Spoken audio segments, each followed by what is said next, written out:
7 signs na sira ang ulo mo. 1. Lagi kang galit kahit walang dahilan. Maliit na bagay, pinapalaki. Lahat personal sa'yo. 2. Ikaw lagi ang biktima sa lahat ng kwento. Kahit ikaw ang mali, may dahilan ka pa rin. 3. Hindi ka marunong tumanggap ng koreksyon. Simpleng puna, feeling mo inaapi ka na. 4. Mahilig kang mang-insulto pero ayaw mong masabihan. Kaya mong manakit pero hindi mo kayang masaktan. 5. Wala kang empathy. Hindi mo iniisip ang nararamdaman ng iba. Basta ikaw, tama. 6. Paulit-ulit ang maling ugali. Walang pagbabago. Alam mo nang mali, pero inuulit mo pa rin.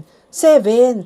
Ayaw mong mag-reflect o mag-heal. Mas pinipili mong sisihin ang mundo kesa ayusin ang sarili. Tandaan, hindi naman nakakahiya ang may pinagdadaanan sa isip. Ang nakakahiya, yung alam mo na ngang may problema ka, pero ayaw mo pa ring magbago. Oy, real talk lang ha, pero kung tinamaan ka, may katotohanan. I-comment mo na dyan ang opinion mo at i-share mo na rin kung nakarelate ka.